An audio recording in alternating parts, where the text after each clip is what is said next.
I'm looking back at the albums I heard growing up. Not the big ones like Imagine or In the Jungle Groove, just deeper cuts. Here are the albums that made me.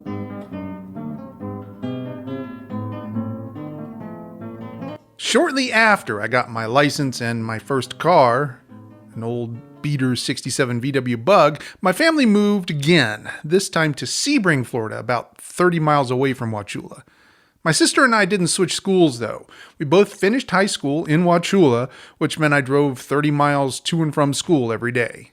But living in Sebring and having a car meant I had better access to a record store. There really wasn't one in Wauchula. Heck, Wauchula didn't even have a McDonald's until my 10th grade year there. So one day, at one of my frequent trips to Specs Music, I got the notion that I needed to have some classical guitar in my life. Dad always talked about how much he used to listen to Julian Bream's recording of Bach's work for lute, so I started browsing around, concentrating mainly on something with a lot of Bach. I landed on a Deutsche Grammophon release called Fantasy for Guitar. It had a good amount of Bach, but also Fernando Sor, Domenico Scarlatti, Gaspar Sanz, Weiss, Giuliani. But most interesting to me was the fact that the pieces were performed by Narciso Yepes. When I saw that name, I flashed to a picture I'd seen of Yepes in a guitar magazine. He was playing this gigantic 10-string classical guitar, so yeah, I had to hear this music.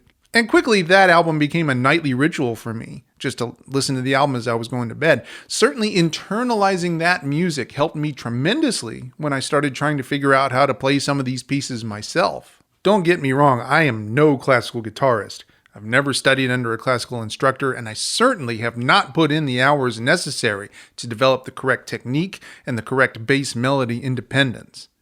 But hey, I'm a curious guy, and I thought it might be cool to have a Bach piece or two under my belt, so I started teaching myself at least how to play the notes. And what you quickly learn when you start digging in is pretty similar, I suspect, to what George Harrison learned when studying sitar under Ravi Shankar.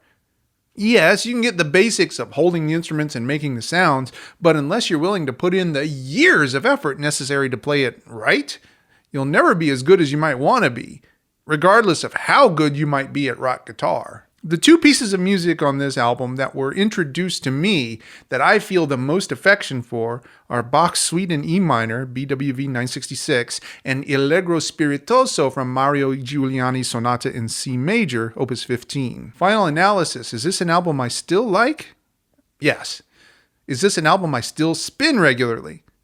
I would, only it's out of print and not on any of the streaming services.